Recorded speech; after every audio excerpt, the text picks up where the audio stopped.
நம்ம எந்த ரிலீஜனை சார்ந்தவங்களா இருந்தாலும் சரி, அவங்கவுங்க கோயிலுக்கு போய் நம்ம சாமி பார்த்து கும்பிடும்போது நமக்கு என்னதான் நடக்குது அப்படின்னு தெரிஞ்சுக்கிறதுல ஒரு கியூரியாசிட்டி இருக்கும். The process of focusing one's attention, நம்மளுடைய மைண்டை ஃபோக்கஸ் இன்க்ரீஸ் பண்ணுறதுக்கான ப்ராசஸ் தான் அங்கே நடக்குது. நம்மளோட ஐ பால்ஸ் இருக்கு இல்லையா, ஸோ இது மூவ் ஆகாமல் கொஞ்ச நேரம் ஒரே இடத்த பார்த்துட்டு இருக்கும்போது நம்மளுடைய ப்ரீத்திங் வந்து கண்ட்ரோல் ஆகுமாமா. நம்மளோட ப்ரீத்திங் கண்ட்ரோல் ஆகும்போது ஆட்டோமேட்டிக்காக நம்மளோட மைண்டில் இருக்கிற தாட்ஸ் குறைய ஆரம்பிக்கும்.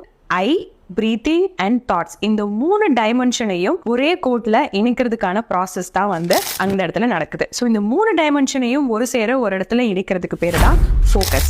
ஸோ இந்த ஃபோக்கஸை இன்க்ரீஸ் பண்றதுக்கான ப்ராசஸ் வந்து பிராணாயாமாலையும் மெடிடேஷன்லையும் பல யோக வழிமுறைகள்லையும் மட்டும்தான் டீச் பண்ணப்படுது. அது மூலியமா மட்டும்தான் நம்ம அதை கெயின் பண்ண முடியும். இந்த ப்ராக்டிசஸை எல்லாத்தினாலையும் ப்ராக்டிஸ் பண்ண முடியாது, எல்லாருக்கும் இதை கொண்டு போய் சேர்க்க முடியாது. அப்படிங்கிறதுனால தான் கோவில்களை உருவாக்குனாங்க, தெய்வ வழிபாடு பண்ற கல்ச்சரையும் கொண்டு வந்தாங்க.